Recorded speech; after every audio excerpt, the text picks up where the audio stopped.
अस्सलामु अलैकुम वरहमतुल्लाहि वबरकातुह।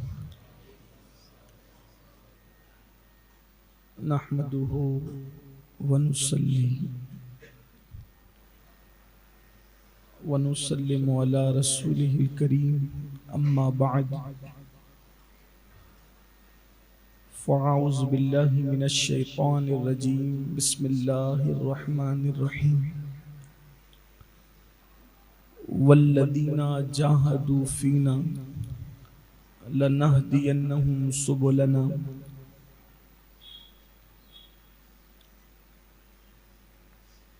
सदक़ल्लाहुल अज़ीम। गौसे आज़म बमने बेसरो सामा मददे, क़िबले दी मददे, काबे ईमा मददे।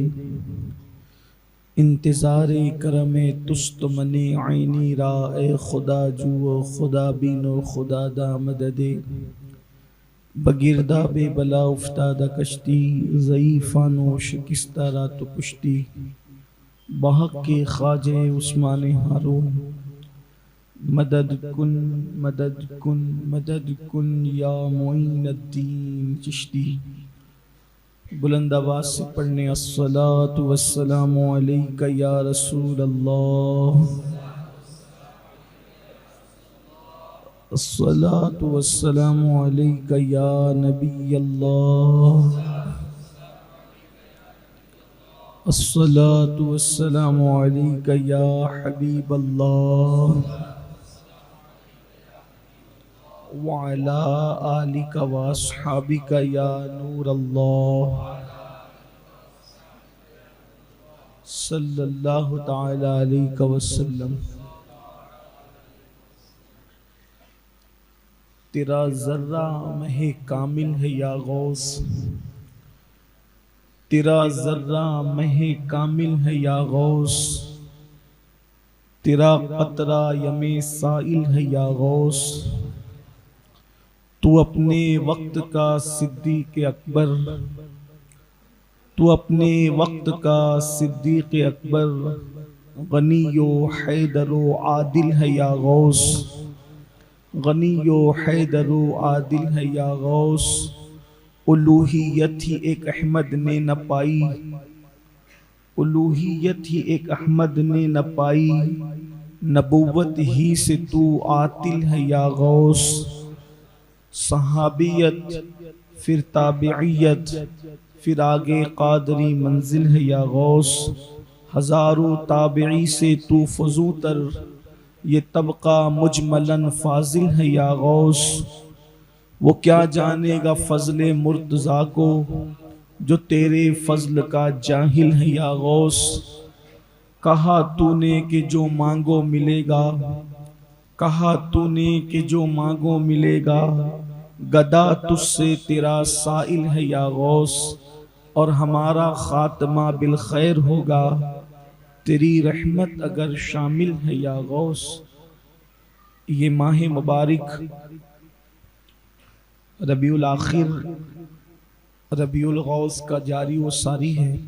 मुमकिन है कि आपने पिछले हफ्ते भी इसी उन्वान से और उससे पेशतर तो फ़कीर खुद मौजूद था, तो कुरान मुकद्दस के हवाले से कुछ करामतों का जिक्र किया गया था। आज वली बनने का तरीका क्या है, वली कैसे बनते हैं, थोड़ा उस पर कुछ गुफ्तगू और कुछ मारूज़ात की सआदत हासिल की जाती है। लोगों को ऐसा लगता है कि पहले ही दौर में लोग वली थे और अब वली नहीं बन सकते या अब वली होते नहीं। इसका मतलब ये है, जो लोगों की सोच है उससे ये कोई मतलब निकाल सकता है कि अल्लाह पहले देता था और अब नहीं देता, यही मतलब हुआ। अल्लाह पहले जिस शान से जो जो नेमत देता था, अब भी वो नेमतें अल्लाह तबारक व ताला वैसे ही अता फरमा रहा है। बस फर्क इतना है कि जब लेने वाले रहें तो देने वाला देगा, जब लेने वाले ही ना रहे तो देने वाला तो दे ही रहा है, वो तो देने के लिए है। इस पर इकबाल का शेर आसानी से समझ में आ सकता है बतौर रहनुमाई, हम तो माइल बकरम है कोई साइल ही नहीं, राह दिखलाए किसे राह रवे मंजिल ही नहीं। ये रास्ता बताए किसको, मुसाफिर ही नहीं है चलने वाला। अगर मुसाफिर चलने वाला हो तो हम तो अब भी बैठे हुए रास्ता बताने के लिए, राह दिखाने के लिए कोई अभी भी मौजूद है, लेकिन कोई राह रवे मंजिल तो आए, कोई मंजिल का मुतलाशी तो आए। अब कुरान इस मजमून को यूं बयान करते, वल्लदीना जाहदू फीना लनहदियन्नहुम सुबुलना, कि जो हमारे रास्ते में हमारी राह में कोशिश करते हैं हम उनके लिए रास्ते पैदा कर देते हैं। रास्ता नहीं, रास्ते। इसका मतलब यह है कि कोई बंदा तालिब चाहिए, मतलूब की तरफ बढ़ने वाला, कोई बंदा तालिब चाहिए मतलूब की तरफ बढ़ने वाला, कोई मकसूद की तरफ लौ लगा करके जब बढ़े तो फिर वहां से आवाज आती है कि हम खुद ही रास्ते पैदा कर देते हैं। अब विलायत का मतलब लोगों ने यह समझ रखा है पानी पर चलना, हवा में उड़ना और मुर्दे जिंदा करना, इसमें से कोई भी चीज विलायत नहीं। जिसको आप विलायत समझते हो उसमें से कोई भी चीज विलायत नहीं। दुआ कर दे तो पानी बरस जाए, किसी को औलाद हो जाए आपकी दुआ से, इसका किसी का ताल्लुक करामत से या विलायत से नहीं। आप कहेंगे ये क्या बात हुई, अब तक तो हम ये सुनते आए थे। हमेशा याद रखिए, अगर आप लफ्ज़े वली पर गौर करेंगे तो उससे कोई माना ऐसा नहीं निकलता कि उससे औलाद आप किसी को दिला दें या पानी पर चलें या हवा में उड़ें। वली का माना होता है करीब होना, जो अल्लाह के करीब हो गया वो वली हो। उसको और आसान समझें कि एक मर्तबा राबिया बसरी दरिया के किनारे पर किसी काम से आई हुई थी। उस वक्त के एक बहुत बड़े वली भी वहां पर आए थे, तो राबिया को देखा तो राबिया तो थी बहुत बड़ी। राबिया समझ लो कि ऐसी हस्ती है कि बड़े बड़े वलियों को उन्होंने लाजवाब किया, एक औरत होकर के। एक मर्तबा राबिया का अंदाजा लगाएं कैसी वो थी, आलिमा फाजिला वलिया। एक मर्तबा हसन बसरी बयान कर रहे थे, तवज्जो करना कैसी है राबिया। मर्दों की सोच की रसाई वहां तक न हुई जहां तक वो औरत की सोच गई। उसकी अता है, वो जिसको चाहे दे दे। कभी कभी औरतों को इतना कुछ देता है कि मर्द नहीं वहां पहुंच सकते, ये उसकी शान है। एक मर्तबा इमाम हसन बसरी ने बयान फरमाया कि लोगों अल्लाह के दरवाजे पे दस्तक देते रहो, एक ना एक दिन खुली जाएगी। अल्लाह के दरवाजे पे दस्तक देते रहो, एक दिन खुली जाएगा। बात तो बहुत बड़ी थी, बहुत सही बात थी। पर्दे के पीछे से एक औरत की आवाज आई, हसन तुम कहते हो कि अल्लाह के दरवाजे पे दस्तक देते रहो एक दिन तो खुली जाएगा, ये बताओ कि उसने दरवाजा बंद कब किया रहमत का? अरे दरवाजे पे उसके दस्तक दी जाती है जो बंद होता है, उसने तो सारे दरवाजे खोल रखे हैं, सिर्फ आने की जरूरत है। तो जब आवाज आई तो अंदाजा किया गया ये आवाज है किसकी, तो उस जिसकी आवाज थी उसी को राबिया बसरी कहती है। ये है राबिया। आप गौर फरमाएं वो बात कितनी बड़ी थी, लेकिन जवाब आप देखें, जवाब समझ में आता है कि हाँ उसने दरवाजे ही बंद कब किया। सबके दरवाजे बंद होते हैं, रब का दरवाजा कभी बंद नहीं होता। वही रब है जिसका दरवाजा कभी बंद नहीं होता। और एक बात आपको बताऊं, इसीलिए आप देख लेना, सारे दरवाजे आपको बंद नजर आएंगे, लेकिन साल में कोई एक सेकंड आपको ऐसा नजर नहीं आएगा जिस दिन हरम मक्का का दरवाजा कभी बंद आपको नजर आए। आप देखें, उसने जिसको अपना घर कहा, एक सेकंड भी उसका दरवाजा कभी, आप देखें सब बंद। आपके मोहल्ले की मस्जिदें बंद हो जाए, आपके इलाके की मस्जिद बंद हो जाए, जामा मस्जिद बंद हो जाए, खुदा का हरम कभी, हालांकि ये भी उसी के घर है, उसका हरम जिसको अपना घर का, खुद का बैती मेरा घर, वो अभी भी खुला रहता। बल्कि आपको ये बात बता दूं, आप कहेंगे कोविड में नमाजी जाना बंद हो गए थे, नमाजी में पाबंदी लगी थी, उसका दर बंद नहीं। ये तो जाहिरी दर है, बाकी हकीकी दर तो कभी बंद नहीं होता। उसका जो हकीकी दर है वो कभी बंद नहीं होता। तो बहरहाल तो राबिया बसरी को देख करके वो बुजुर्ग बोले राबिया आई है। उन्होंने पानी पे मुसल्ला बिछाया और नमाज शुरू कर।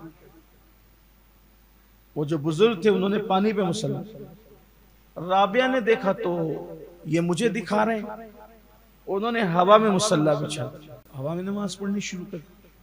दोनों की नमाज हुई तो राबिया ने कहा क्या समझे, बड़ी करामत थी आपकी जो पानी पे मुसल्ला बिछा के इबादत कर रहे थे, या मेरी बड़ी करामत थी जब मैं हवा पे मुसल्ला बिछा के इबादत कर रही थी। काम मियां जो काम तुमने किया है वो तो मछली और केकड़े भी करते हैं। आप गौर फरमाएं, नजर की बारीकी देखिए, जो काम तुमने किया है वो काम मछली और केकड़े भी के, पानी पे तरते मछली भी अल्लाह की इबादत करती, केकड़े भी करते हैं। तो तुमने तो केकड़ों से बड़ा काम नहीं किया, मछली से बड़ा नहीं किया। और जो काम मैंने किया है वो भी कोई बड़ा था। वो कौन सा काम था, तो कहा वो काम तो मक्खी और मच्छर भी करते हैं। वो जो मैंने किया हवा में उड़ करके इबादत करने का, वो मक्खी मच्छर भी करते हैं, और जो तुमने किया वो मछली और केकड़े भी करते हैं। तो विलायत इसका नाम है। अगर इसी का नाम विलायत है तो मछली और केकड़े वली हो गए, और अगर हवा में उड़ के इबादत करने का नाम है तो मक्खी मच्छर वली हो गए। लेकिन है ऐसा नहीं, ये तो बिल्कुल हकीर सी मखलूक है। तो फिर उस बुजुर्ग ने फरमाया कि माई विलायत क्या है, तो फरमाया यार को मना लेने का नाम विलायत है। जिससे वो राजी हो जाए, जिससे अल्लाह राजी हो जाए, वो वली हो गया। जो उसका करीबी हो गया, जो उसको राजी कर ले, उसको मना ले, वो वली हो गया। तब कोशिश करने वाले लोग दुनिया में नहीं रहे। अब यहां पर थोड़ा सा निसाब विलायत जो हमारे बुजुर्गों ने बताया वो आपके सामने पेश करना चाहते हैं। उसके कुछ तरीक हैं विलायत के, यानी उस तक पहुंचने के। पहली चीज, अगर किसी को वली बनना है, आजकल के लोग तो बन भी नहीं सकते, ज्यादातर नहीं बन सकते, क्योंकि सबकी तवज्जो नमाज तस्बीह मुसल्ले तक महदूद है, इल्ला माशाअल्लाह। इससे आगे मुसलमान बढ़ ही नहीं पा रहा। लोगों को नमाजी बनाते बनाते मुकर्रिर मर जाता है बेचारा, वो कब्र में चला जाता है, लोग नमाजी नहीं बन पाते। फिर आगे की मंजिलें कहां तय करें। नमाजी किसे कहते हैं और बेनमाजी किसे कहते हैं, अगर आपको बता दूं तो आप सोचेंगे कि कहीं ऐसा तो नहीं हुआ कि ये नींद में बात कर रहे हैं। कौन है नमाजी? आप कहेंगे जो पांचों टाइम पढ़े। एक आध बार छूट गई, ये पढ़ता तो बेचारा पांचों टाइम है। नमाजी की तारीफ हमारे बुजुर्गों ने ये की है, जिसने पूरी जिंदगी में एक वक्त की नमाज जानबूझ के छोड़ी। तवज्जो करना, नमाजी किसे कहते हैं? जिसने पूरी जिंदगी में एक वक्त की नमाज जानबूझ के छोड़ी, उसका शुमार नमाजियों में नहीं है, बल्कि वो बेनमाजी है जिसे जानबूझ के छोड़ी। मगर ये कि वो तौबा कर ले और फिर बाद में उसकी जिंदगी बदले। यानी जो बंदा कभी जानबूझकर नमाज न छोड़े वो नमाजी है। फिर अल्लाह ना करे अगर उससे कभी किसी उज्र की वजह से छूट गई तो अलग बात है, जानबूझ के ना छोड़ा, कभी जागते हैं उसकी नमाज बिला उज्र कभी कभी नहीं छूटी, वो नमाजी है। और जिसने नमाज जानबूझ के छोड़ दिया, फिर तौबा भी नहीं की, फिर बाद में रेगुलर उसकी वो फिक्र भी ना हुई, उसका शुमार बेनमाजियों में होगा।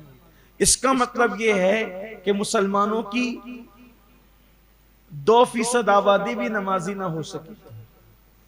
अब इससे आगे लोग बढ़ ही नहीं पा रहे, फिर थोड़ा सा तस्बीह मुसल्ला करते हैं। आइए, अल्लाह तक पहुंचने का जब नाम विलायत है और उसको राजी करने का नाम जब विलायत है, तो सरकार गरीब नवाज फरमाते हैं अल्लाह तक जो रास्ता पहुंचता है वो कहां से पहुंचता है? ये मस्जिद मदरसों से और खानकाहों से नहीं पहुंचता अल्लाह तक रास्ता, इतना याद रखना चाहिए। मैं जिम्मेदारी से अर्ज कर रहा हूं, मस्जिद आते हो आते रहो ये चीज ठीक है, लेकिन कुछ और राज है ये अल्लाह तक पहुंचने का। सरकार गरीब नवाज रदी अल्लाह ताला फरमाते हैं अल्लाह तक पहुंचने का रास्ता लोगों के दिल से होके गुजरता है। अगर अल्लाह तक पहुंचना है तो लोगों के दिल से आपको गुजरना पड़ेगा। ये राज है जो हम भूल चुके हैं, इसलिए विलायत नहीं मिल रही। नमाजी हैं 80-80 साल तक नमाज पढ़ रहे हैं, चेहरे पे नूर तक नहीं आ रहा है, वही चेहरे पे लानती बरस रही है। क्यों? क्योंकि दिल में बुत बैठा है, दिल में खबासत है, अना, हसद, कीना। जब मखलूक से मोहब्बत नहीं करोगे तो खालिक से मोहब्बत कैसे होगी? मखलूक से मोहब्बत नहीं होगी। आप देखें ना अपने दिलों को, मैं भी और आप भी अपने दिलों को टटोलें। क्या पड़ोसी के लिए, मुसलमानों के लिए, इंसानों के लिए, अल्लाह की मखलूक के लिए हमारे दिल में क्या जज्बा है? मोहब्बत का क्या जज्बा है? हसद भी है, बुग़्ज़ भी है, कीना। आपसे पूछता हूं, अगर मेरे पैर में कीचड़ लगा हो, मैं मस्जिद में आ जाऊं तो 4 लोग मुझे टोकेंगे, सैयद साहब देखो आपके पैर में कीचड़ लगा। मेरी एड़ी में कीचड़ लगा तो आप लोग मुझे टोकेंगे कि भाई ये कीचड़ लगा, आप मस्जिद में कैसे आए? मैं एड़ी में कीचड़ और गंदगी लेकर आऊं तो आप टोकते हो, अगर दिल में गंदगी लेकर आ रहा हूं तो फिर खुदा ये नमाज कैसे कबूल फरमाएगा? हमारे दिल कितने साफ हैं। अब ये मैं ये नहीं कहता भाई के लिए, बहन के लिए, अम्मा अब्बा के लिए नहीं, मखलूक खुदा के लिए कितने साफ हैं। आइए आपको बताऊं कैसे लोग थे। सरकार गौसे आजम शेख अब्दुल कादिर जिलानी रदी अल्लाह ताला बहुत बड़े ताजिर थे। आखिरी दौर में, आपका आखिरी दौर, कई मुल्कों में आपका माल तिजारत पहुंचता था। अब इसका हम सोच भी नहीं सकते। जरा देखना मखलूक से मोहब्बत कितनी है। सरकार गौसे आजम बावर्ची, जो होटल में जो लोग खाना बेचते, होटल वाले, उन होटल वालों के पास अपनी कमाई का पैसा जब महीने में आता था तो जमा करा देते थे। मेरी खानका में रात बेरात मेहमान आते रहते, खाना बेच देना, ठीक। उसके अलावा कोई चलता फिरता मुसाफिर गुजरे, उसके पास पैसा नहीं हो, क्योंकि आजकल तो सभी पैसे वाले, आजकल तो भिखारियों के पास भी पैसा है। पैसा आज की कोई कीमत नहीं है पैसे की। आज भिखारी लोग भी पैसे लेके घूम रहे हैं। ये उस दौर की बात है, 900 साढ़े 900 साल पहले, जब लोग मुसाफिरत की हालत में भी भीख मांगने लगते थे, पैसे खत्म हो जाते थे, तो सफर का कोई तायुन नहीं होता था। अभी हम मुंबई जाएं, कल आ जाएंगे, ये हमारा प्लान है, और बिल्कुल आ भी जाते, टिकट साथ में। नहीं भी टिकट साथ में हो तो अच्छी सवारियां साथ में, नहीं भी सवारियां साथ में हो तो इंटरनेट का दौर है, बैठे बैठे आपने जहां चाह टिकट बना लिया, इतनी आसानी से टिकट बन। अब तो ट्रेनों के टिकट भी 2-2 मिनट में आदमी अपने हाथ से बना ले। ट्रेन अभी है 50 किलोमीटर दूरी पर, अभी तो प्रीमियर, तत्काल और क्या क्या सब निकल गया है, बहुत आसान हो गया। सरकार गौसे आजम दस्तगीर पीराने पीर मतबक पर जाकर, होटलों पे जाकर, नान भाइयों के यहाँ जाकर के पैसे जमा कराते हैं। खानका में खाना तो भेज दिया करो, मेहमान आते रहते हैं, लेकिन कोई भूला भटका मुसाफिर भी रास्ते से गुजरे जिसके पास पैसे नहीं हो, उसको मेरी तरफ से खाना खिला दिया करना, उसका बिल मेरी तरफ से पहले ही पे करके जाए। एक और खास बात, कुछ याद रहे न रहे, लोगों से मोहब्बत का जज्बा, जिनको पहचानते उनको भी, जिनको नहीं पहचानते उनसे भी मोहब्बत का जज्बा कितना था। देखो जज्बा कितना था मोहब्बत का, इसलिए कि जिसको खालिक से प्यार होगा, पहली निशानी यह है कि मखलूक से प्यार हो ही जाए। वजह, जिसके दिल में शाहजहां की नफरत है उसको ताजमहल कभी अच्छा नहीं लगना। सही है। इसीलिए तो लोग आज ला रहे हैं ना कि इसने बनाया उसने बनाया। मतलब क्या? शाहजहां हजम नहीं होता, शाहजहां हजम नहीं होता, इसलिए इसने बनाया, मुकंदर ने बनाया, छछुंदर ने बनाया, इसने, ये सब चीजें चल रही है। हालांकि उसी पे पल भी रहे हैं, उसी पे कमा भी रहे हैं, मगर बात इतनी है कि शाहजहां हजम नहीं होता तो उसकी बनाई हुई चीज भी हजम नहीं होती। तो बस बात इतनी है, जब साने से मोहब्बत होगी, साने से यानी बनाने वाले से, तो मसनू से खुद ब खुद मोहब्बत होगी। अब अगर इंसानों के लिए अपने दिल में प्यार नहीं है, मखलूक के लिए दिल में प्यार नहीं है, समझ लो खालिक से मोहब्बत का ड्रामा रचा रहे हो। जिस दिन वो दिल में बसेगा उस दिन तुम्हें हर मखलूक से प्यार होगा। अल्लाह तू अच्छा है, जब तू अच्छा है तो तेरी मखलूक भी अच्छी। बस यही फलसफा है विलायत का। अब देखो गौसे पाक के दिल में, जिनको हम जानते हैं उनसे भी प्यार नहीं करते, गौसे पाक जिनको नहीं जानते उनके लिए कह रहे हैं। फरमाते मेरा दिल चाहता है, हाय हाय, मोहब्बत की इंतहा देखें, मोहब्बत की इंतहा देखें। गौस पाक फरमाते मखलूक से मोहब्बत, फरमाते मेरा दिल चाहता है कि मुसलमान कोई भी मरे, मेरा दिल चाहता है मुसलमान कोई भी मरे। जब फरिश्ते उससे पूछने के लिए आए, ये पहली मंजिल है कब्र की, आखिरत की पहली मंजिल क्या है? कब्र। और कब्र की पहली मंजिल क्या है? सवाल जवाब। और ये वो सवाल जवाब की मंजिल है कि अगर इसमें बंदा कामयाब होगा तो फिर सुकून से सोएगा, वरना क़यामत तक आग भड़कने कब्र के अंदर। पहली मंजिल, आखिरत की पहली मंजिल की पहली मंजिल है सवाल जवाब। 3 सवाल, मर रब्बुका मा दीनुका मा कुंता तकुलु बिहक़्क़ि हाज़ा रजुल। 3 सवाल। अगर इस पे आदमी कामयाब होता है तो जन्नत के बागों में से बाग बन जाती है कब्र, जन्नत का बिस्तर बिछा दिया जाता है, सुकून से सोता है। यहां बरसों बीत जाते, उधर लम्हा भी नहीं गुजरता। ये हाल होता है मोमिन की कब्र। लेकिन अब गौस पाक की खैरखाई देखिए, अल्लाह के बंदों से मोहब्बत। कहते हैं काश मेरा दिल चाहता है कि बंदा कोई भी मरे, मुसलमान कोई भी मरे, जब उससे कब्र में सवाल हो, अल्लाह मुझे इतनी ताकत दे दे कि जवाब मैं ही दे दिया करूं, उनका जवाब देने के लिए मैं पहुंच जाया करूं, अल्लाह मुझे इतनी ताकत दे दे। देखो जिसको जानते हैं उसको भी, और जिसको बज़ाहिर नहीं जानते उसके लिए भी ये जज्बा खैर खाई है। और हम तो क्या, वो मर गया तो उसकी सूरत ऐसी क्यों दिख रही थी, उसका जनाजा इतना भारी क्यों लग रहा था? सब हिसाब किताब आप ही कर लो जन्नत जहन्नम आप ही बांटे।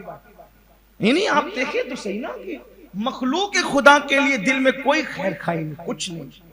और जब तक कि ये दिल अल्लाह की मखलूक के लिए पाक और साफ नहीं होगा, उस वक्त तक आप विलायत का पहला जीना भी नहीं चढ़ सकते।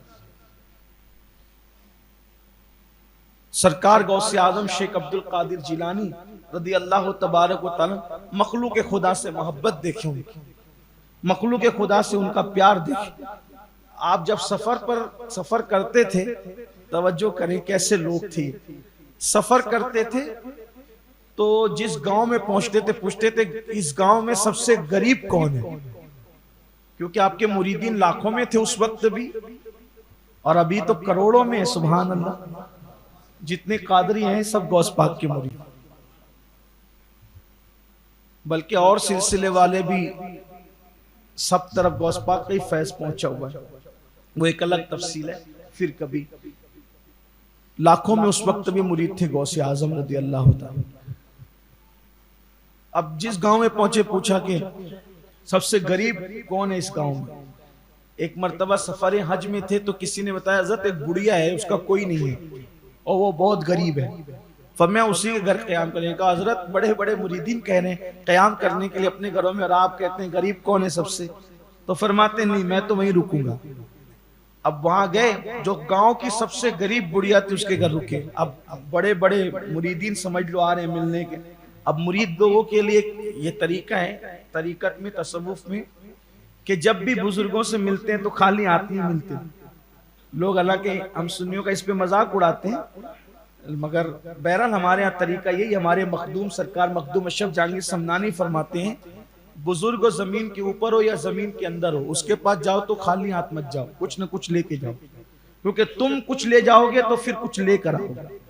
जो खाली हाथ नहीं जाता बुजुर्गों के यहाँ, वो खाली हाथ भी वापस नहीं आता। ये तरीका है हमारे यहाँ, एक तरीका है बुजुर्गों की यहाँ हाजिरी देने की। इसीलिए अगर अंदर है तो इत्र ले जाएंगे, खुशबू ले जाएंगे, फूल ले जाएंगे, चादर ले जाएंगे, और अगर जमीन के ऊपर है तो उनकी कोई जरूरत की चीज कुछ भी लेकर जाए। ठीक, तो अब गौस पाक जिसके घर रुके, अब जो मुरीद आ रहा है वो कुछ ना कुछ लेकर आ रहा है, जो आ रहा है वो कुछ ना कुछ लेकर आ रहा है, जो आ रहा है वो कुछ ना कुछ, सब जमा हो रहा है। जब आप घर से निकलने लगे तो जितना नजर आया था सब नजराना, फरमाया जिसके घर रुके थे ये मैं उसी को नजर करता हूं। घर में आए थे तो बुढ़िया सबसे ज्यादा गरीब थी, उसके घर से निकले तो पूरे गांव में सबसे ज्यादा मालदार हो चुकी थी। ये बुजुर्गों का तरीका। सरकार गौ से आज़म, अच्छा मखलूक के खुदा से हम मोहब्बत भी करते तो अल्लाह के लिए नहीं करते, कोई ना कोई जरूरत होती है, मतलब इससे मोहब्बत ये समझ लीजिए इसका ट्रांसपोर्ट का कारोबार है। एक एग्जांपल दे रहा हूं, अब मुझे थोड़ा सा कुछ मंगाना भेजना पड़ता है तो ट्रांसपोर्ट वाले से दोस्ती कर लूंगा, मतलब अल्लाह के लिए नहीं, अल्लाह के लिए नहीं है, किसके लिए? ट्रांसपोर्ट का काम पड़ेगा इसलिए। किसी की रिक्शा है, बच्चे को स्कूल भेजना रहता है, रिक्शा वाले से प्यार कर लिया, मोहब्बत कर लिया, किसके लिए? आने जाने के लिए। यानी बंदा अल्लाह का बंदा नहीं है, बंदा जरूरत का बंदा। यही सब हो रहा है। अब आप मुझे बताएं, जो खुदा को भी माज अल्लाह, जो खुदा को भी अपनी जरूरत पर तरजीह ना दे, खुदा उसको विलायत देगा? उस बदबख्त को, मुनाफिक खुदगर्ज को आप बताएं, विलायत तो आज भी बांट रहा है, वो कुर्ब तो आज भी तकसीम कर रहा है, उसके दरवाजे तो खुले हुए हैं, कोई आए तो सही ना। यहाँ तो मफाद मफाद मफाद और मफाद ही है। मैं अपने दोस्तों से कहता हूँ, लोग दावत में भी जाते हैं तो देख के जाते हैं आदमी की पोजीशन क्या है, उसके यहाँ पुलाव बनेगा, बिरयानी बनेगी कि दालचा बनेगा, ये देख के जाते हैं। फिर पुलाव बनेगा तो भी किस क्वालिटी का बनेगा, बारीक चावल का खाना होगा या मोटे चावल का खाना होगा। अगर कहीं दावतें टकरा जाए तो सबसे बेहतरीन खाना जाओगा वहां जाएंगे। इसका मतलब दावत में भी खाने का बंदा है, खुदा का बंदा कहाँ है? आप देखें तो सही, जो कौम खुदा का बंदा न बन सके वो खुदा का वली कैसे बन सकेगी? आप तो बारीक चावल के बंदे बने ना, आप तो दालचे के बंदे बने। भाई जिसके लिए सफर कर रहे हो फिर बंदगी किसकी हो रही है? आप बताएं बंदगी हो किसकी रही है? मैं तो लोगों से कहता हूं सब बने, बंदे तो बनो ना। जिस दिन मुसलमान खुदा का बंदा बनेगा उस दिन सारे बादशाहों के ताज मुसलमानों के कदमों में पड़े नजर आएंगे। मकामे बंदगी वो है, इकबाल ने कहा था कि मकामे बंदगी देकर नलू शाने खुदा बंदी। मकामे बंदगी वो है जो मकामे बंदगी पर फाइज हो जाता है, फिर बादशाह उसके कदमों में सर झुकाते हैं, लेकिन मकामे बंदगी तक पहुंच ही नहीं रहे। जनाजे में जा रहे हैं इसलिए कि उसका बेटा देखेगा तो उससे दोस्ती पक्की हो जाएगी। यानी सब मफाद मफाद मफाद, अल्लाह अल्लाह अल्लाह अल्लाह अल्लाह पर कभी नजर आई नहीं, उसकी रजा पर कभी नजर नहीं। जो मकसूद था उसको भूल गए, जो मतलूब था उसको फरामोश कर गए।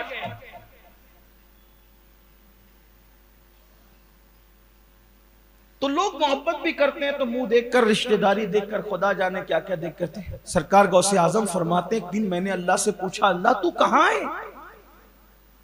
तवज्जो करें, फरमाते हैं मैंने अल्लाह से पूछा, अल्लाह तू कहां है? मैं तुझे कहां ढूंढूं, कहां तलाश करूं? अल्लाह तुझे मैं ढूंढूं कहां? तो इल्हाम के तौर पे मुझे जवाब आया, अब्दुल कादिर तू मुझे गरीबों में और टूटे हुए दिलों में तलाश कर, तू मुझे वहीं पालेगा। कहां है?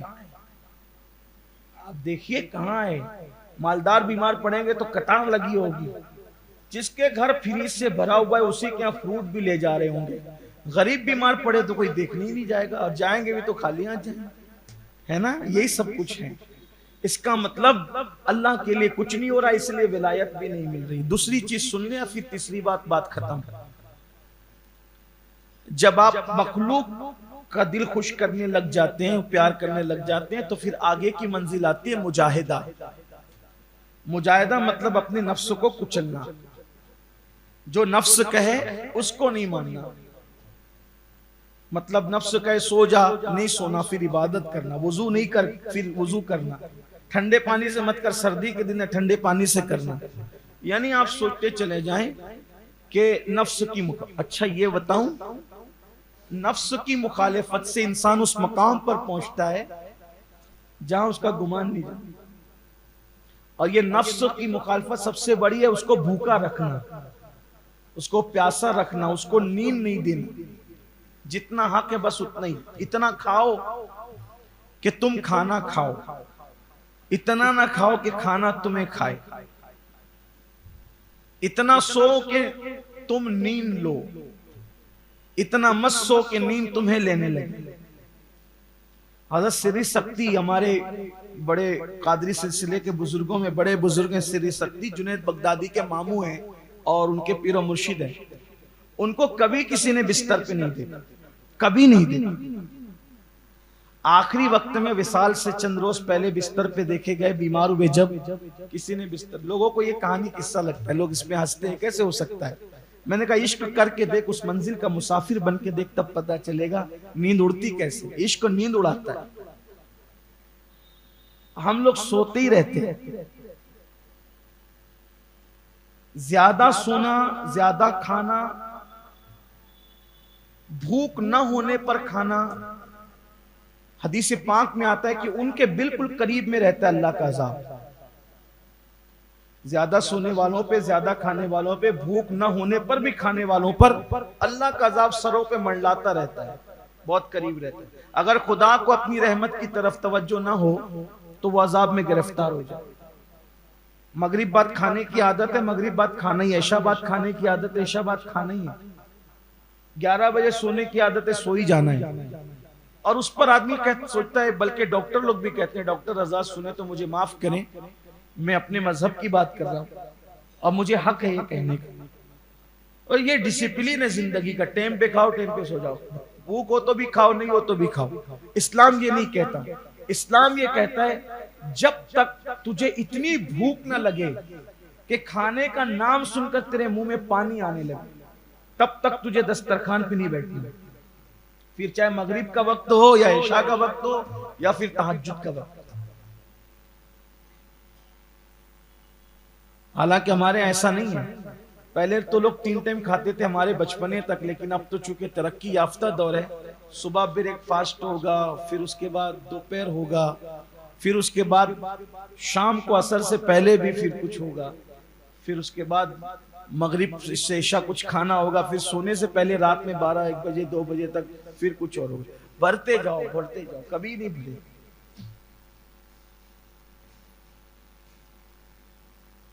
नफ्स की मुखालफत, उस पर एक बात सुन लें। मैं चाहता हूं कि आज वक्त पे जमात खड़ी हो, क्योंकि मैं जब भी आता हूं शायद आपके यहाँ जमात वक्त पे खड़ी नहीं हो पाती, उसका मुझे एहसास रहता है कि मैं आता भी कभी कभी हूं। एक ईसाई था, नसरानी जिसको क्रिश्चियन भी कहते हैं, ईसाइयों का राहिब था, फादर उनका पादरी। वो जिसको जो दुआ देता था वो उसके हक में कबूल हो जाती, जिसका जो इलाज करता था उसको शिफा मिल जाती। तो लोग मुसलमान धीरे धीरे उस राहिब से, ईसाई से करीब होने लगे। एक मुसलमान को, वली को पता चला, अल्लाह के वली को, तो सोचा कि यार ये ईसाई अगर ऐसे गुमराह है, भाई जाहिर सी बात है, लेकिन लोगों को फायदा तो पहुंच रहा है।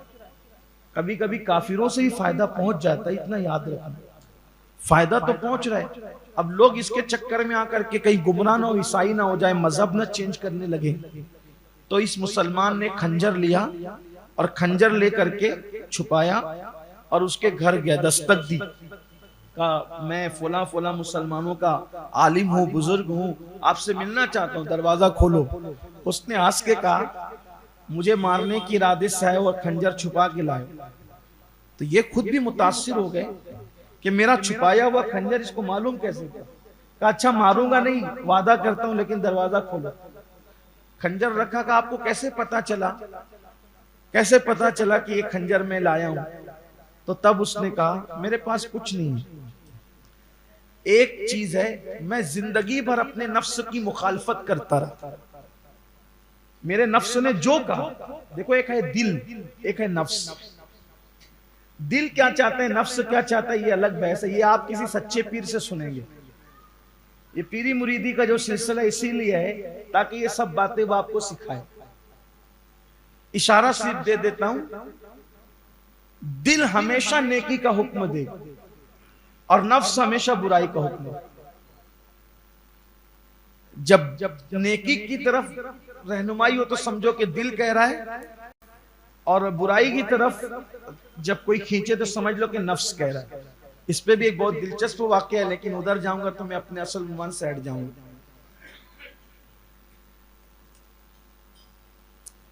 लेकिन चले उसको भी इख्तिसार से पढ़ देता हूं, सुन ले उसको। एक बार हजरत मालिक इब्ने दीनार एक रास्ते से गुजर रहे, देखा एक छोटा सा बच्चा है जो रोता जा रहा है और लकड़ियां चुनता जा रहा है, रोता जा रहा है, लकड़ियां चुनता जा रहा है।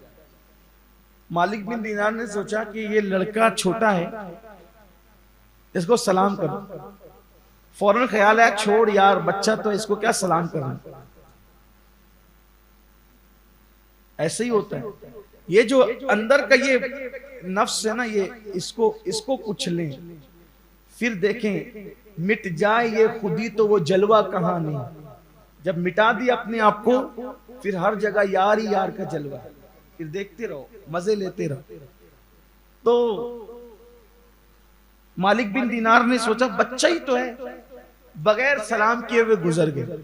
इधर गुजरना था कि दिल में ख्याल आया, मालिक दीनार जब अल्लाह के रसूल, अल्लाह के महबूब आजम होकर मदीने के छोटे छोटे बच्चों को सलाम करते थे, तो तू कौन होता है? बच्चा सोच करके छोड़ने वाला फौरन पलट कर आया और कहा अस्सलाम वालेकुम। तो जैसे का अस्सलाम वालेकुम, तो बच्चे ने सर उठा के कहा वालेकुम अस्सलाम या मालिक इब्ने दीनार।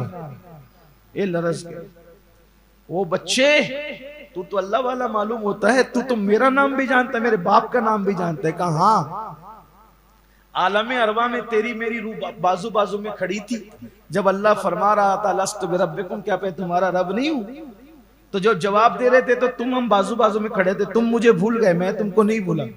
ओ बच्चे, तू तो बड़ा आरिफ है, बहुत बड़ा आरिफ है, तू ये सब बातें करता है, तेरे माँ बाप ने तुझ पे जुल्म किया। कहा जुल्म नहीं किया, कोई जुल्म नहीं किया मेरे माँ बाप ने मुझ पे, मैं खुद आया लकड़ी काटने। तो कहा फिर रो क्यों रहा है? बच्चे को काम करने जान पे आता तो बच्चे रोते, तो तू क्यों रो रहा है? कहा मैं इसलिए नहीं रो रहा हूं कि मुझे काम करना जान पे आ रहा है, मैं खुद माँ बाप के काम में हाथ बटाने के लिए लकड़ियां चुनने आया हूं। कहा फिर क्यों रो रहा है? रो इसलिए रहा हूं लकड़ी देखकर कि मेरी माँ के पास जब मैं ये लकड़ियां चुन के ले जाता हूं तो मेरी माँ बड़ी बड़ी लकड़ियों को आग में डालती है, चूल्हे में डालती है, जलाती है।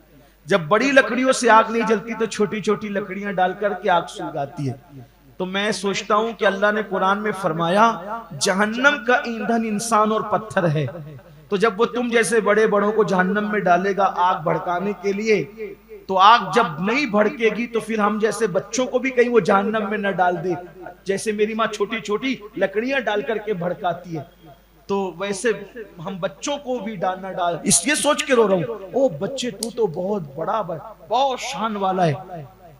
मुझे कुछ सवाल पूछने, मेरे इस सवाल का जवाब मेरे उस्ताद भी ना दे सके, असातिज़ा भी ना दे सके, तो मेरे सवाल का जवाब देगा? का क्या का सवाल ये है कि दिल और नफ्स में फर्क क्या है ना? आगे बात, नफ्स किसे कहते हैं और दिल और नफ्स में क्या फर्क है? तो उस बच्चे ने कहा ऐ मालिक, जब तू मुझे सलाम करना चाहता था, देखे, जब तू मुझे सलाम करना चाहता था तो तेरे दिल तो तुझे क्या ख्याल आया? अरे बच्चा ही तो है, इसको क्या सलाम करना, ठीक यही आया था तेरा ख्याल। फिर तू आगे चला गया, फिर अचानक ख्याल आया अरे जब अल्लाह के रसूल बच्चों को सलाम करते थे तो मैं कौन होता हूं, मुझे उसको सलाम करना चाहिए। तो जिसने तुझे ये कह करके गुरूर दिलाया कि बच्चा ही तो है, क्या सलाम करें, वो तेरा नफ्स था, वो तेरे नफ्स की आवाज थी। और जिसने तुझे वापस मेरे पास बुलाया कि जब रसूलुल्लाह सलाम करते थे बच्चों को, तो तू कौन होता है बच्चों को सलाम ना करने वाला, वो तेरे दिल की आवाज थी। ये फर्क है नफ्स में और दिल में। ये बातें तो एक घंटे की महफिल में नहीं हो सकती, ये फिर इसके लिए तो आपको किसी शेख कामिल के पास बैठना पड़ेगा। आप सिर्फ कपड़ा पकड़ के मुरीद होकर के आगे नहीं बढ़ सकते जब तक कि आप जानवे तलम्मुस तय न करें किसी साहिबे दिल के पास। तो ये है नफ्स। अब वो ईसाई कह रहा है, जब उससे उस मुसलमान ने बात नहीं याद है, वहां से हम जो चले थे, वो ईसाई कह रहा है कि मैंने अपने नफ्स की मुखालफत की, मतलब जो गलत बातों की गुनाह की दावत देता रहा, मैं मुखालफत करता रहा, नफ्स की मुखालफत की। अच्छा, कभी कभी आदमी दिल और नफ्स की बात में मुगालते में पड़ जाता, ये दिल कह रहा है कि नफ्स कह रहा है, नहीं पता।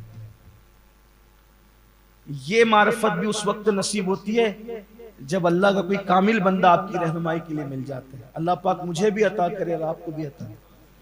और आपसे एक बात कहता हूं, जब कोई ना मिला करे तो दो में से कोई एक काम करे, दुरूद शरीफ कसरत से पढ़े, दुरूद शरीफ कसरत से पढ़े, तिलावत कुरान कसरत से करे, रास्ता खुद ही मिलेगा।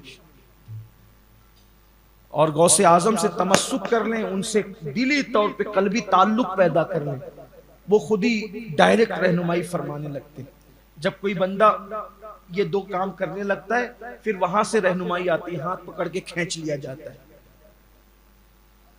तो उस ईसाई ने कहा कि मैं अपने नफ्स की मुखालफत करता हूं तो मुझे ये सब दिखने लगा, कश्फ हो गया, और मैं जिसको जो देता हूं वो उसको शिफा हो जाता है, नफ्स की मुखालफत करते करते। अब उस मुसलमान को, अल्लाह के बंदे को मौका मिल गया, कहा देखो एक बात पूछता हूं, आप सच बताना, तुमको तुम्हारे नफ्स ने जो काम कहा तुमने उसकी मुखालफत की? कहा बिल्कुल की। तो इस मकाम पे पहुंचे ना? कहा बिल्कुल पहुंच गया। तो कहा एक बात कहता हूं, अब जरा देखना कि नफ्स मुखालफत करता है या मुवाफिकत करता है। कहा अभी तक ईसाई हो, कलमा पढ़ के मुसलमान हो जाओ। बोलो नफ्स क्या कह रहा है? कहा नफ्स मुखालफत कर रहा है, नहीं बोलता है मुसलमान होने को। तो कहा तुम्हारा उसूल क्या है? कहा जब भी नफ्स ने कुछ कहा मैंने उसको रिजेक्ट किया। कहा कर दो, उसने कलमा पढ़ा, मुसलमान हो। नफ्स की मुखालफत इतनी बड़ी चीज। नफ्स कहे खाने का थोड़ा सा कम करो, बैठो भूखे खाओ।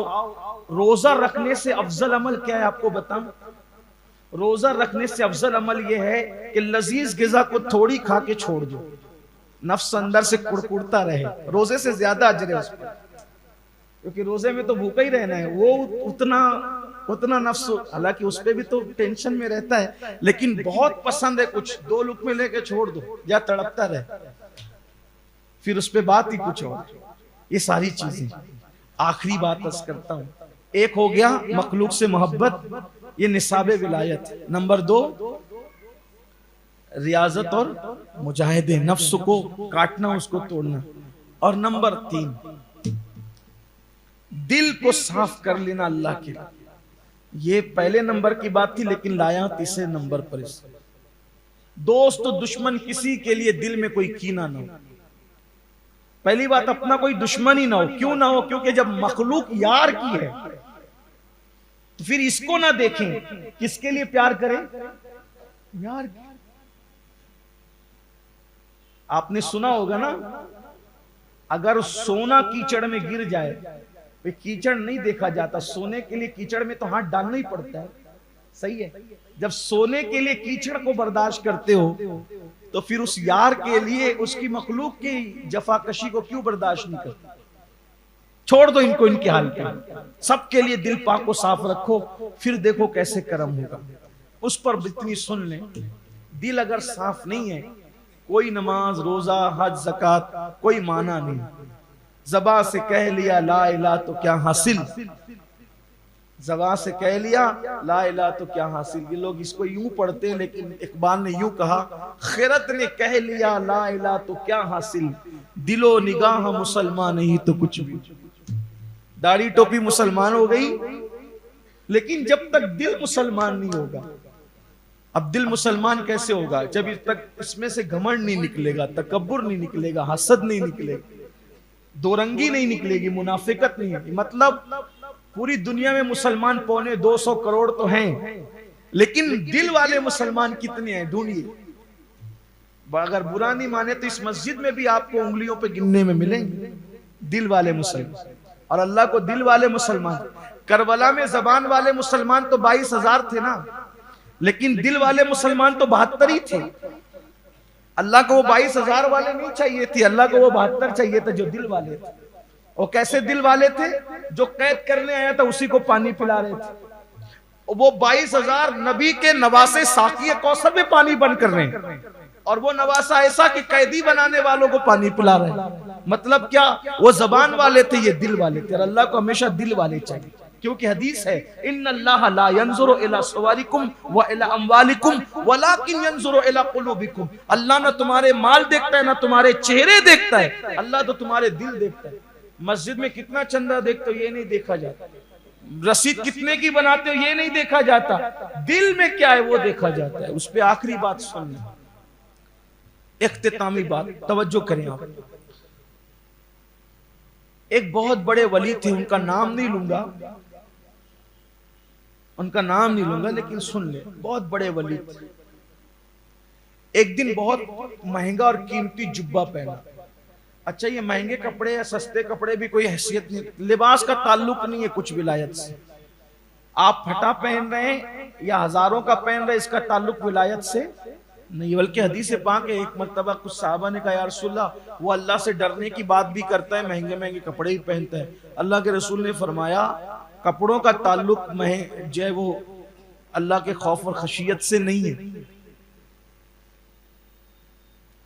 अगर कोई बंदा अपने दिल में आजिजी करता है, लोगों को हकीर नहीं जानता, हक का इनकार नहीं करता, तो वो अल्लाह से डरने वाला है। फिर लिबास कैसा ही है? बढ़ के ये भी कह दूं कि कुर्ते पैजामे पर भी विलायत मौकूफ नहीं। कभी कभी तो बेकपड़ों को भी विलायत मिलती है ना, तो कपड़ों की क्या बात है? लोगों ने तो जुब्बे कुपड़े कपड़ों को दे रखा है विलायत का नाम। कुछ ऐसे भी वली हैं जो नंगे रहे, सिर्फ उनको तहबन मयस्सर। खुद गौसे पाक फरमाते हैं मेरी जिंदगी के 35 साल ऐसे गुजरे कि मुझे कुर्ता मयस्सर नहीं था, मैं एक तहबन पे जंगलों में रहता था। फरमाते हैं मैं दरख्त की पत्तियां खाता था, कभी वो भी मयस्सर नहीं आती। आप समझ क्या रहे हैं विलायत को? विलायत थी कुछ और चीज, उसको बना दिया कुछ और चीज। तो बहरहाल बड़ा महंगा जुब्बा पहना, कीमती जुब्बा पहना एक वली ने। अब जब कपड़े नए होते और महंगे होते हैं तो थोड़ा ख्याल भी होता ही है, हर फितरत है आदमी, हालांकि नहीं होना चाहिए, दिल में आजिजी रहना चाहिए। बहरहाल उन्होंने पहन लिया तो पहन लिया। सामने से कुत्ता आ रहा था, बस समझ लें इसको, बात इसी मुकम्मल। सामने से कुत्ता आ रहा था और रास्ता छोटा सा था। कुत्ते को देखकर उन्होंने अपना जुब्बा ऐसे समेट लिया, जैसे आज भी अपनी मस्जिदों में लोग देख के लगते हैं। मस्जिदों में भी लोग एक दूसरे को देख के लगते हैं, कपड़े किसके साफ है किसके गंदे हैं। कभी कभी ऐसा होता है कि दूसरी सफ लग जाती है, बहुत से गरीबों के बाजू में लोग खड़े नहीं होते, ये बहुत बुरी चीज। लेकिन आपको भी कहता हूं, नमाजियों को, जो कपड़े पहनकर शादियों में और वलीमे में जाने तुम्हें शर्म आती है, वो कपड़े पहनकर मस्जिदों में ना आया करो। कुछ लोग तो ऐसे गंदे संदे कपड़े कुछ भी उठ पटांग पहन के आ जाते हैं। आपसे पूछता हूं कि जब शादियों में जाओगे तो एहतिमाम से जाओगे, तो अल्लाह के घर से बड़ा भी कोई मकाम है, कोई मर्तबा है? कुरान कहता है जब मस्जिद आओ तो जीनत के साथ आओ, अच्छे से आओ। इधर बीड़ी फेंकेंगे, उधर मस्जिद में छलांग लगा देंगे, ये बीड़ी की बदबू आ रही है मुंह से, मिसवाक भी नहीं करेंगे, पसीने की बदबू आ रही है। थोड़ा इसका ख्याल करो, जीनत के साथ आओ मस्जिद में, अच्छे कपड़े पहनकर। इस्लाम अल्लाह जमीलुन युहिब्बुल जमाल, हदीस है। अल्लाह हुस्न वाला है और वो खूबसूरती को और हुस्न को पसंद करता है। जुमा में भी आओ तो जरा एहतिमाम के साथ आओ, अच्छे से आया करो, खुशबू लगाया करो, इतर लगाया करो, नहा धो के आया करो, ऐसे उठ छूट करके मत आया करो। अब इसका ये मतलब नहीं कि इसकी वजह से अब आप नमाजी ना पढ़े। मैंने कुछ अरब शरीफ में देखा, अरब में देखा, दुबई में देखा कि वहां मस्जिदों की खुटियों में, चेन्नई में भी देखा कि जुब्बे टंगे होते हैं, जैसे हमारे टोपियां रखी होती, जुब्बे टंगे होते हैं, ताकि लोग कोई भी लिबास पहन कर आए वो जल्दी से जुब्बा डाल ले और उसी पे नमाज पढ़। अच्छा लगा मुझे। अच्छा लगा। शायद अपने यहाँ लोग शर्माएंगे, नहीं करेंगे, लेकिन मुझे ये तरीका अच्छा लगा कि भाई आपका कोई भी लिबास हो, मस्जिद के अंदर चंद जिब्बे टंगे रहते हैं, वो इबार टाइप, वो डाल लिया, बटन लगा लिया, नमाज शुरू कर दी। अच्छा है, बेहतर है। यानी जो कपड़े पहनकर ऑफिसरों के दरबार में, कचेरियों में जाने तुम्हें शर्म आती है, वो कपड़े पहनकर अल्लाह के दरबार में ना आया कर। बहरहाल उन्होंने जुब्बा समेटा, किसको देखकर? भूल तो नहीं गया? किसको देखकर? कुत्ते को देखकर। जैसे कुत्ते को देख करके उन्होंने जुब्बा समेटा, कुत्ते ने अल्लाह से अर्जी की कि मुझे जबान दे ताकि मैं तेरे इस वली से बात करूं। और औलिया अल्लाह को ये तसर्रुफ दिया जाता है कि वो मखलूक की बोली समझते हैं। तो उस कुत्ते ने कहा, ए फुलां, आपको भी तो अल्लाह नहीं बनाया ना, अब मुझे भी अल्लाह ने बनाया, हम दोनों को बनाने वाला एक ही है, और आप मुझे देख करके कपड़े समेट रहे हो। यानी आपने मुझे हकीर समझा, अल्लाह की मखलूक को आपने हकीर समझा। आप ये ना देखे ना कि मैं कुत्ता हूं, ये देखे कि मुझे भी तो उसी ने बनाया जिसने आपको बनाया, दोनों का खालिक तो एक ही है। इसका मतलब आपने अपने आप को बड़ा जाना और मुझे हकीर जाना। आपके दिल में इसका मतलब गुरूर की गंदगी है, अनानियत की गलाजत और गंदगी है। और मैं तो सूखा था, अगर मैं तुम्हारे कपड़ों से मस होकर चला जाता तो मसला तो आप ही बताते हो कि सूखा कुत्ता कपड़े से लग जाए तो कोई नापाकी नहीं होती। और अगर मैं गीला भी होता हजरत, तो जितने हिस्से पे मेरे गीलीपन की नजासत लगती, उतनी तो एक मुट्ठी में, दो मुट्ठी में, तीन मुट्ठी में धुल जाती। तो मेरी नजासत दो तीन मुट्ठी में तो धुल जाती, लेकिन तेरे दिल की जो नजासत है ना, अनानियत और गुरूर और घमंड की, वो 7 समुंदर का पानी भी धुल नहीं सकता। अब बताएं हजरत, मेरी निजासत बड़ी है कि आपकी निजासत बड़ी? ये सुनकर उस बुजुर्ग ने चीख मारी, इसलिए कि वो लोग तो नसीहत था, हम लोग तो बयान सुनकर सिर्फ सुनते ही है ना, सुभान अल्लाह, अल्हम्दुलिल्लाह, नारा तकबीर, नारा साथ करके चले ही जाना है। हमने का अमल करना, बरसों से सुन रहे, कोई तब्दीली आती नहीं, आना भी नहीं है, इसलिए कि बोलने वाला भी बाअमल नहीं है, सुनने वालों को भी अमल नहीं करना। यही सब चक्कर चल रहा है। अल्लाह करे मुझे भी और आपको भी अल्लाह हिदायत दे, हमें सुधार दे, दोनों को सुधार, बोलने वाले को भी, सुनने वालों को। तो कहा अल्लाह अकबर। फिर कहते हैं, कुत्ते तू बहुत प्यारी प्यारी बातें करता है, बहुत अच्छी अच्छी बातें करता, नसीहत तू कर रहा है, क्या मैं कुछ दिन तेरी सोबत में रहूं इस तरह की अच्छी बात सुनने के लिए? मैं कुछ तेरी सोबत में ठहरूं, रहूं? तो कुत्ते ने क्या कहा, नहीं नहीं, तुम मेरे साथ नहीं रह सकते। कहा क्यों? कहा कि मैं अल्लाह पे भरोसा करने वाला हूं और तुम्हें अल्लाह पे भरोसा एतमाद नहीं है। कहा वो कैसे? कहा देखो, मैं सुबह को खा लेता हूं, मैंने कभी शाम के लिए, दोपहर के लिए बचा के नहीं रखा, क्योंकि मुझे यकीन है कि जिसने सुबह खिलाया वो शाम को भी खिलाया।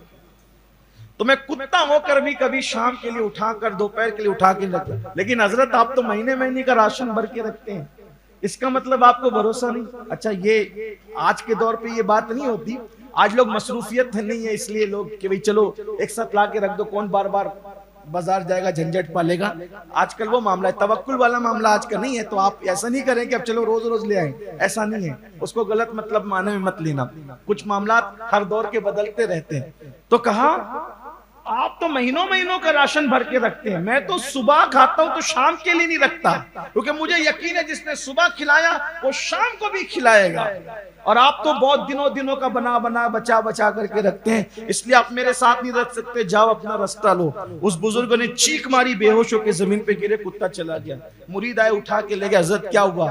तो दिल पकड़ के कहते हैं, जो कुत्ते के करीब रहने के काबिल नहीं, जो कुत्ते के करीब रहने के काबिल नहीं, जो कुत्ते की दोस्ती के काबिल नहीं, वो अल्लाह की दोस्ती के काबिल कब हो सकता है? ये है विलायत का फलसफा। अल्लाह हम सब के हाल पे रहम फरमाए।